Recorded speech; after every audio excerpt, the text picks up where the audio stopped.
the last time anybody's actually physically spoke to her, she stated she was stuck in Kalamazoo, Michigan, and she desperately needed to get home. We've just been trying to do our best to try to find her and figure out what's going on because it's completely out of character. I hope that she's out there, and I hope that we can get her home. And even if the worst has happened, I still want to get her home because she deserves that.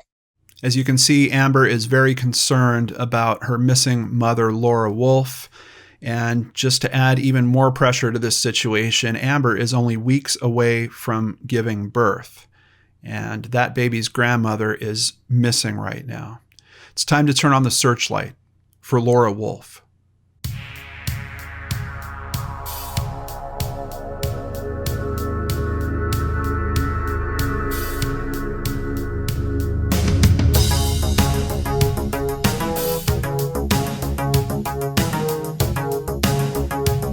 Welcome to another episode of Brainscratch Searchlight. I'm John Lorden. Thank you so much for joining me here today and caring about these cases like I do. Before we get into Laura's story, I just want to give a real quick announcement. Crime Christie, our own Christy Arnhart, is doing a live stream on her TikTok this Friday night. That's the 25th of September at 7 p.m. Central. This will be the second one that she's done. If you want to find more information, you can follow her on Twitter at Crime Christie, or I'll also have a link directly to TikTok in the description box below. Last time, she actually wound up sharing some content that we never really did on the channel. I think she's going to do something similar to that this time. Plus, you get to have an open Q&A with her, ask her whatever questions, ask her what it's like working with me if you want. Whatever you want is fair play, so you might want to check that out. On to today's case. So we have a young woman that is very worried about her mother, and with very good reason to be so. You're going to find, as we look through the details of this case, that it looks like it's aiming in one very specific direction. And there's not a ton of additional detail. So it's one of those things where, could there be something else at play here? Certainly. But with the information that we are getting, it's really looking like someone that she was with leading right up to the point of her disappearance might, at a minimum, know more about what's going on. In a worst case scenario, might be responsible in some way for Laura not being around for her family right now. So let's get into the details of this case together, starting just with a collage of photos of Laura. Just want to make sure that you see her in several different poses, several different angles. You might notice her hair. She has very long and curly hair with bangs in the front. She's also got pretty noticeable blue eyes as well. But let's start with some information about her from her own Facebook page. Just want to get a little sense of who Laura is. According to this, she currently works at Steak and Shake as a food server and has done so from June 20th of 2019 to present in Marion, Illinois. But it does also note that she has professional skills as a cosmetologist. There are a couple of other videos that have been done on YouTube here. Of course, I'm going to have links to everything that I've found in the description box below.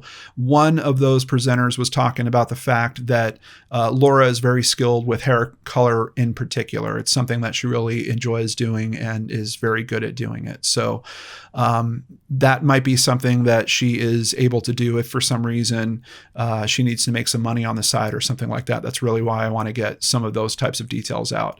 Other things that I'm noticing from this profile, not a whole lot, unfortunately. I can see that she's playing some games on Facebook. There's these kind of automated posts that the games are making. One of those games in particular, I'm finding just a little bit interesting because it might tie into the Facebook profile of someone else that we're going to talk about later in this video. But other than that, I'm not seeing any check-ins for favorite sports teams. We've got the Orlando Magic. For music, it's just mentioning one band, Hollywood Undead. There's just not a whole lot more that we could learn about her from the profile here. But let's continue with the news articles and see what's going on with this case, starting over at WSILTV.com. A family is searching for a 46-year-old woman from Marion. Laura Lynn Wolfe has been missing since Friday, July 17th. 2020. She was last seen leaving her home in Marion with an unknown male and vehicle. Wolfe said she would be returning that same night, but has not been heard from or seen since. Now, this is one of the early articles. Keep that in mind, because we're going to see that there is some additional communication that has happened after she leaves with this unknown male. The vehicle she was last seen in is a 2001 gold Chevrolet Yukon SUV with 4 doors. We're going to get a little more detail about that vehicle as well, and I do believe it's actually been located. Moving over to NamUs to get some more details here. Laura Lynn Wolfe-Orlovich, and I just wanted to get the other last name out as well. I've kind of seen some references that she might go by Laura Wolfe. She might also go by Laura Orlovich, a white Caucasian female, 46 years old, missing from Benton Harbor, Michigan. So here they're noting that she's missing from actually a different area than she lives in. They're kind of noting the area that she was traveling to with this man in that vehicle. Date of last contact, here they have it noted as July 15th, 2020. I believe they're rolling back to the last time that she was actually seen by someone in her actual hometown. But let's get some more details here. Stands at about 5 foot 6 inches tall, weighs somewhere around 190 to 200 pounds.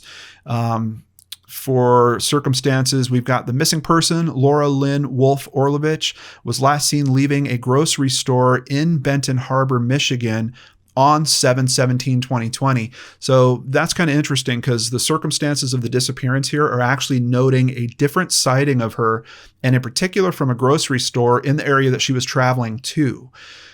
In terms of me looking at this from the outside, I'm wondering if they actually have some surveillance footage that they were able to determine from that, because we also get a clothing description here, which for a disappearance like this, you know, she leaves on the 15th. She actually disappears a day or two after that fact. A clothing description might not be all that strong, but with this profile, they've got a very solid clothing description. So I'm wondering if there's some type of footage that came from this grocery store. Wolfe was reported to be traveling home to Marion, Illinois at that time. Wolfe left the area in a 1998 GMC Yukon with Tennessee license plates. Wolfe was traveling with a male associate. She has sandy colored hair, light brown hair with blonde highlights, curly and very long, and blue eyes. For piercings, they're noting that both her ears are pierced. For tattoo, Laura had an unidentified tattoo on her lower back. Laura had a second tattoo of a hummingbird and a flower on her thigh. Clothing and accessories, she had a brown leather handbag with her. Last seen wearing light blue jean shorts, a black sleeveless top, brown sandals with straps, and a light wedge. So I'm telling you, we look into many cases here on the channel. We usually don't get a clothing description this solid, and it just leads me to believe that they've at least got a few frames of video of her possibly leaving that store.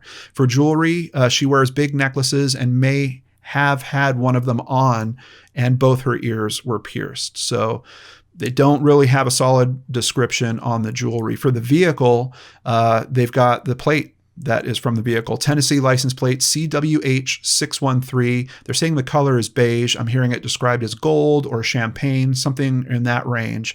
But I'm sharing this information even though we think the vehicle has been found, because we're trying to jog the memory of people out there. Maybe there's something about this license plate that they noticed. Who knows? CWH could be someone's initials, and they picked up on that when they saw this vehicle somewhere.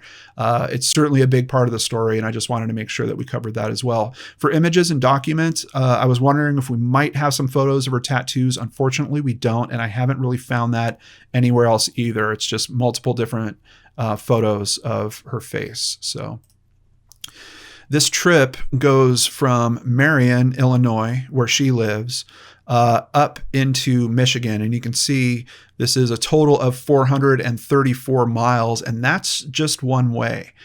Benton Harbor, of course, we talked about, that's where they're saying she was last seen.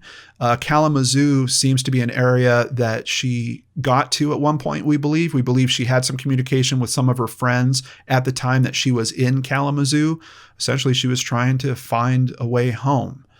Sounds like something went seriously wrong in this trip, and we're going to get some more of those details. Let's jump to WBCK FM and learn a little bit more about this unknown friend. She traveled to Kalamazoo, Michigan with an unknown friend known only by the nickname Snoop. The two were last seen leaving her residence in Marion, Illinois once again in the 2001 gold-colored GMC Yukon. Laura stated that she was going to Michigan to help Snoop with the death of his son and would be returning on Friday afternoon, July 17th. Late evening Thursday, July 16th, Laura called her roommates trying to find a way home from Kalamazoo, Michigan. Then early morning, Friday, July 17th, she called again and was even more desperate to figure out a way to get home. So we've got 2 points of contact, one on the afternoon of July 17th, and then they're saying early morning, and I don't know if that's still Friday, July 17th, or if they're actually talking early morning, like after midnight, which would push it into July 18th, especially with the order that they're talking about these in. I'm a little unclear about that, but what we're clear on is 2 calls home basically to her roommates. Hey, I need to get out of this situation. I need some help doing that. And it seems like one of the roommates was actually trying to get a bus ticket for her. The whole twist with what's going on here is this friend Snoop that she's with, it's his vehicle. He didn't drive himself because apparently his license is suspended at this time. So she agreed to help him by driving. Of course, that means that once they're on the road and you're hundreds of miles away from home, if that person doesn't want to turn around or bring you back home right away, what can you do? It's their vehicle. There's really nothing you can do. So that's how she gets stuck. That's why she's reaching out for help. Of course, her daughter has really been working hard to raise exposure to this case. Her daughter posts, I think, every single day about missing her mother, but also shares information with the press. So let's hear some more details from her daughter at this article over at woodtv.com. The last time anybody has actually physically spoke to her, she stated, she was stuck in Kalamazoo, Michigan, and she desperately needed to get home. And that was the last time anyone had contact with her, Amber said. Her mom's roommates in Marion, Illinois said she agreed to help an acquaintance she met through a mutual friend. So this sounds like a friend of a friend type situation. What's interesting is I'm hearing other things where the roommates are really not familiar with Snoop at all. So it doesn't seem like it's someone that was around her home a whole lot. But let's continue. On July 15th, my mom told her roommates that she was going to be going up north with a guy named Snoop. Snoop was also there and confirmed that, I guess, his son had been shot and killed near Chicago, and he needed to get up there so that he could handle family matters, but his license was supposedly suspended, Amber said. She says her mom agreed to drive the man's car and called her roommates the next day, who heard yelling in the background. So we've already got troubling aspects of this case, but now we're including this. When she is on the phone with her roommates, essentially it sounds like someone is yelling at her while she's on the phone. And I think it's pretty strongly presumed that it's Snoop, but I do want to point out, I don't know how they would know that if they don't know this guy very well. So I'm not sure how solid it is that it's him in particular, but of course, who else does she know around that area? We're going to see from this article, Amber says she doesn't know anyone up there. So if someone's yelling at her, it would have to be someone that at least has some kind of relationship of some kind with her, unless it's, someone on the street or something like that. It's just, I think it's not too far of a stretch to imagine that it's probably Snoop that is yelling at her during the phone calls. They couldn't really hear anything with him screaming over my mom in the background, and so she ended up texting my mom some information in regards to a bus ticket, and that was at 2:19 in the morning, Amber said. Once again, we don't have the date on this, so I don't know if they're talking about 2:19 in the morning early on Friday the 17th, or if we're now actually pushing into Saturday the 18th. No one has heard from Laura since. She doesn't know anybody in Michigan, Amber pointed out. So there is not a lot of information, like I said at the start, about this case. However, thankfully, someone on Reddit, who it seems like is a friend of the family in some way, did find some information that was released. They're saying it was by Illinois State Police, and I'm just kind of throwing a little bit of question mark around this because obviously the original source isn't posted. It's a snapshot of some text. I don't know how much we could really lean on this. So I just want to be very, very careful, especially because it's including a person's name. All the information's lining up with the official information. So on that, And quite honestly, there's other information that's going to line up even with this person's name. I wouldn't report it to you guys if I thought that this was inaccurate, but I do just want to throw a giant question mark because we don't have a solid source here. The poster on Reddit is saying this is coming from Illinois State Police. Laura L. Wolfe-Orlovich was reported as missing to the Marion Police Department on July 19th, 2020. She left her home in Marion on July 15th to attend a funeral in Kalamazoo, Michigan. Wolfe was reported to be en route back to Marion, Illinois at the time of her disappearance. The last contact with Wolfe was by phone on 7/16/2020. So these dates are just really, really funky. The last active location of Wolfe's cell phone was in the area of 250th Street in LaPorte, Indiana, on July 17th, 2020 at 11:13 a.m. She was last known to be traveling in a tan or champagne-colored 1998 GMC Yukon with the registration of CWH 613. The vehicle had a decal of 2 bulldogs on the back window. Wolfe was traveling with Lynn D. Ware, a black male. It looks like his birth date is December 8th, 1981. So they're saying here that the Yukon was actually located on July 21st near an Amtrak station in Kankakee, Illinois. So now we've got another location. What's interesting is we have the friend talking about passing her information for a bus ticket, and they're saying that it's found near an Amtrak station. Now, I know sometimes you might have a bus station that's close to a train station, so maybe that makes some form of sense if she was trying to get to a bus station to take that home from there. But I'm not sure because the location is also different. Interesting information about her cell phone, because if her cell phone really does have its last use at 11:13 a.m. on the 17th, that means that certainly the phone call did happen at 2 a.m. on the 17th, because it wouldn't have rolled over to the 18th. And it kind of shifts the whole time frame of what's going on with this back. Now, just based on the conversation that we've heard so far, there's a couple of things that, part of why we do this and we talk about these cases is so that we can learn from this and we can avoid having ourselves or our loved ones get in situations like this. Warning signs around this. First of all, you've got someone that is grieving the loss of a son, at least according to the story that we're hearing. They're probably not going to be in a great emotional state. And if this is someone that you don't know very well, putting yourself in a situation where you're going to be in a vehicle with them for at least 6 or 7 hours during an emotional time like that, I don't think I'd recommend it for anybody. I think and I'm not saying that, everyone is going to flip off the handle if they're facing a situation like that and, become violent or something bad's going to happen. Like, it's just, there's an aspect to this where I would almost like to hope that Laura actually knew this guy a bit more than her friends were aware of, and maybe possibly more than her daughter was aware of, because it's tough. Now I understand, and I've heard from several different places that Laura is a very caring person. She's a very helpful person. If someone needs something, she's the type of person to, give you the shirt off her back. I totally understand that. But a person you don't know all that well, dealing with grief at that level, putting yourself into a situation where it's their vehicle and you're in it for hours, even if you're the driver, yes, I understand that, but still, there's a lot of risk around this right on the outset. But, people do all kinds of different things for different reasons. And I don't feel like we have all the details really going on with this case. I just want to be clear about that as well. So I've now took away the line of their trip up, and this is kind of their trip back. We have them in Kalamazoo at some point getting through Benton Harbor, because we know that there's some sighting of them at a store. LaPorte, where the cell phone is last used, and then the vehicle being found in Kankakee. And I hope I'm saying that right. So we can see that's only 235 miles. Basically, not even half the trip back has been made yet.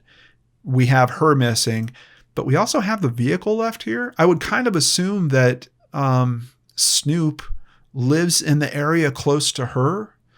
So why is the vehicle left up here? That is really, really odd to me. I'm wondering if that vehicle is being tested forensically. I would like to think that it is. I don't understand how you'd leave a vehicle like that behind in that way. Maybe there was some type of mechanical failure or something of that nature. Maybe there's some perfectly explainable reason. Maybe he took a train back home from there. I don't know. There's just not enough detail that we have from this. But let's continue over at Missing Persons of America. Jerry Dean also did coverage of this. Of course, I'm going to have a link to her coverage down below as well. Laura's daughter said there's been no activity on her mom's phone or social media since July 17th. And she did use social media pretty regularly. I mean, yeah, she had it kind of integrated with games, but it looked like she would play those games regularly. There was also posts that were happening that were pretty regular, a lot of contact with family and stuff like that. So there's an exchange here. Social media asked if anyone talked with the man she was with, and Laura's daughter posted. So here's some of Amber replying to someone. Someone named Tracy asks, Amber, has anyone seen or talked to the man she left with since? Amber says, yes. I called him on the third day of her disappearance and talked to him. Now he refuses to tell me what happened. Someone named Marissa asks, I assume you've told the cops this and they will follow up? Amber replies to that, yes, that was weeks ago. And then someone named Billy says, why isn't the Missouri police or somebody calling him in for questioning of some kind? Amber says, I do not have an answer for that. And there's a picture here of Snoop, also known as Lynn Ware, and that leads to a Facebook account, which is here. And really, the main thing that I noticed, there was two things that I noticed about this Facebook account. The first is there was a game called Thug Life that Laura was playing frequently, and it was making posts to her Facebook account. I can see that Snoop was playing the same game, and it was also making posts to his Facebook account in a similar way. I don't know how popular that game is. I don't know if it's the type of thing that everyone on Facebook is playing or a big enough percentage. Maybe it's just a coincidence. I'm just pointing out kind of what I've noticed here. Possibly more important of that, that I've noticed with this Facebook account is his posting is extremely regular leading up to that date. And then after her disappearance, he's only had 3 posts since, and they've each been separated by about 2 weeks. Now, is it possible that because of this case, maybe he's hearing a lot on the social media front or catching a lot of grief, and that's making him back off of social media? I think that's something reasonable that should be considered, particularly because, like I said at the start of this video, if you follow the information that's just been reported, the obvious next step in this investigation is looking in Snoop's direction. And questioning him and possibly, like I mentioned, testing the vehicle forensically, some other things of that nature. But it's all in that direction. But we really have to remember media and even what Amber knows is probably not the whole story in this case. There might be other aspects to it. But even considering that, the basics of this story are they drove off together in a vehicle together. She called her friends a few times.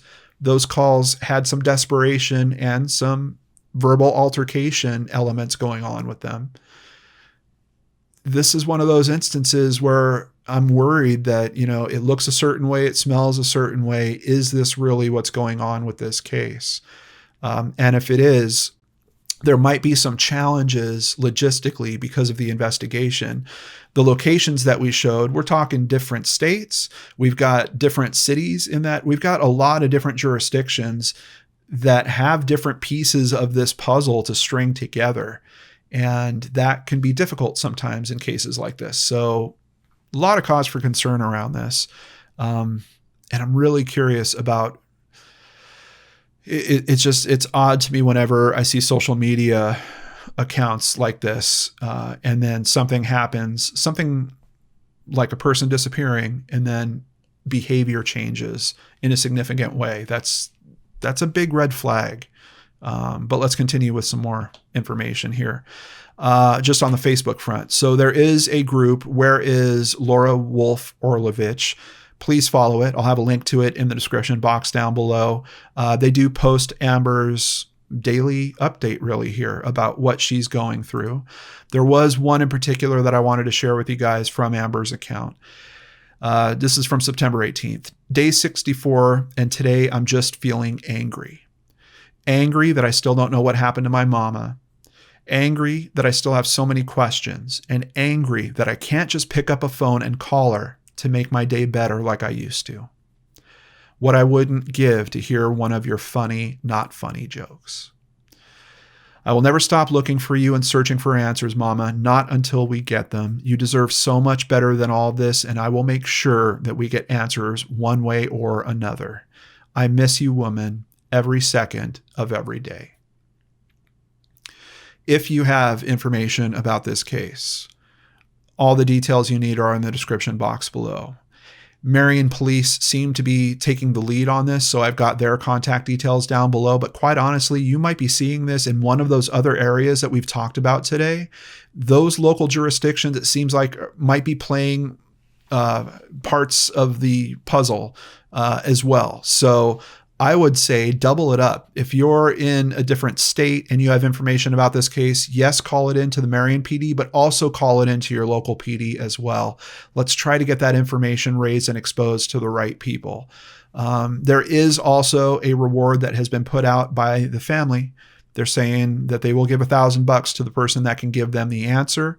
I'm also seeing there is currently a fundraiser that is going on. The fundraiser, unfortunately, is not very clear about what the expenses are, but I know with a search like this, they've already got, just at a basic level, you've got posters, you've got t-shirts. If they want to boost Facebook posts to raise exposure, there's expenses already right off the bat.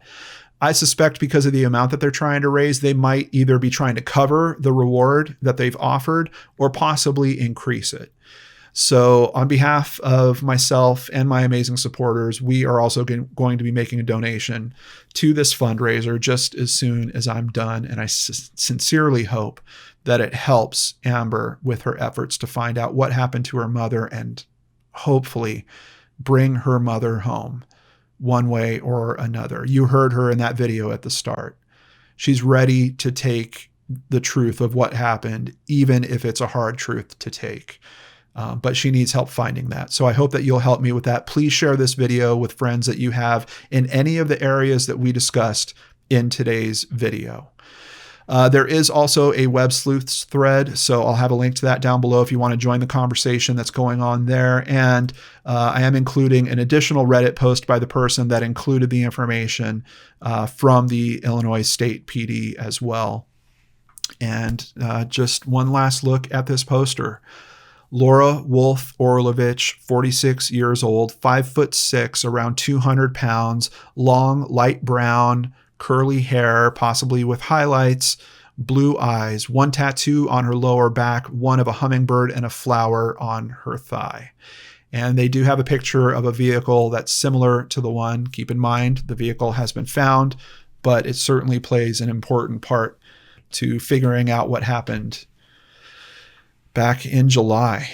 And man, I really hope that Amber gets these answers soon. And from what I understand, Amber also has a brother. And of course, we know that there are roommates. When a person goes missing like this, it leaves a hole in this world that so many people are affected by. I do just want to call out one more time. We don't know that Lynn Ware, Snoop, is actually guilty of anything. I know everyone is concerned about it. I know what it looks like by reading through all of this, but I do just have to point out we've got no charges filed. We've got no information coming directly from police that they're trying to find him or anything of that nature. So it's one of those cases where I'm certainly going to be looking for updates. And if we see any significant developments, I'll be sure to share them with you guys just as soon as they're happening. Before I end today's video, I need to thank several people that helped me particularly make donations just like we're making on today's video. Thank you to new patron Celeste Chung, and also a big thank you to Christine Broughton, who increased her pledge and is always so supportive of the channel on both YouTube and Twitter. I really appreciate you, Christine. And I appreciate all of my patrons. If you'd like to support the channel, please visit lordandarts.com, where you can sign up for PayPal, sign up for Patreon, or buy merchandise. All of it keeps me here trying to help these families in these very, very tough situations, and always doing it with limited commercials. And I can only do that because of amazing supporters like I have on Patreon and PayPal. Thank you guys so much. Take care, everyone. Like I said, please share this video, and I'll see you back here on Friday with a brand new episode of Brainscratch right here on the Lord and Arts channel.